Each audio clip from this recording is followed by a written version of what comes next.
10వ తరగతి composite course చదివే పిల్లల కోసం ఈ శ్లోకాలు చాలా ఇంపార్టెంట్ కనుక అందరూ నేర్చుకొని ఎక్కువ మార్కు తెచ్చుకోగలరని ఆశిస్తూ, తమ ద్వారే విశ్వాజితే క్షితిసం నిశేష విశ్రానిత కోసజతం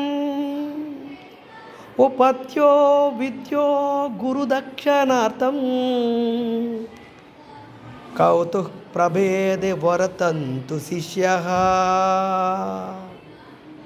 భావం: అన్ని విద్యలు నేర్చుకున్న గురుదక్షిణ ఇవ్వడానికి కావలసిన ధనాన్ని అడగడానికి వరతంత మహర్షి యొక్క శిష్యుడైన కౌత్సుడు విశ్వాజిత్ అనే పేరుగల యాగం చేసిన ఆ యాగం తనకున్న సర్వ సంపద దానం చేసిన రఘుమహారాజు దగ్గరకు వచ్చాడు. 2వ శ్లోకం: సర్వత్రానో వార్తమమేహి రజన్నతే కుత స్వయా శుభం ప్రజానాం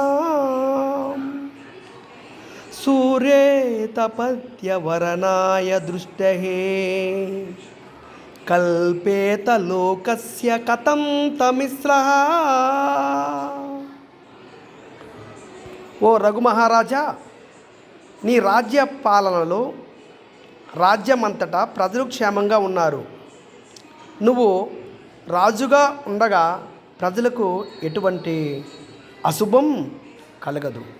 సూర్యుడు ప్రకాశిస్తూ ఉండగా చీకటికి లోకం చూపును అడ్డుకోలేదు కదా. శరీరమాత్రేణ నరేంద్ర తిష్టః స్నాబాసి తీర్థ ప్రతిపదార్థతి అరణ్యకోపత్య ఫల ప్రసూతి స్తంభేన నీవార ఇవ వశిష్ఠః. ఓ రాజా, నీవు నీ సంపద అంతా యోగ్యులైన వారికి దానం చేశావు. ఇప్పుడు నీకంటూ మిగిలింది నీ శరీరం మాత్రమే. అడవిలో నివసించే మునులకు తన ధాన్యమంతా సమర్పించి కేవలం కాండంతో మిగిలిపోయిన నీవార వృక్షం వలె నీవు ప్రకాశిస్తూనే ఉన్నావు. ఇక 4వ శ్లోకం: స్థానే భవనే కరధిపతః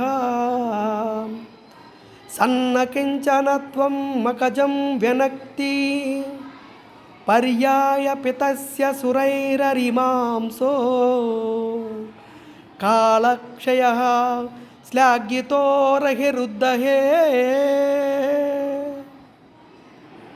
ఓ రాజా, నీవు ఒక మహారాజుగా ఉంటూ యజ్ఞం చేసి నీకున్న సంపదంతా దానం చేసి పేదరికాన్ని అనుభవిస్తున్నావు.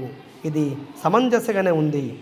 ఎలాగంటే చంద్రునిలో ఉన్న అమృతాన్ని దేవతలు తాగిన తర్వాత చంద్రుని కళలు తరిగిపోతాయి. ఇలా దేవతలకు అమృతం ఇచ్చి తిరిగిపోవటం పెరగడం కంటే గొప్పగా ఉంటుంది కదా.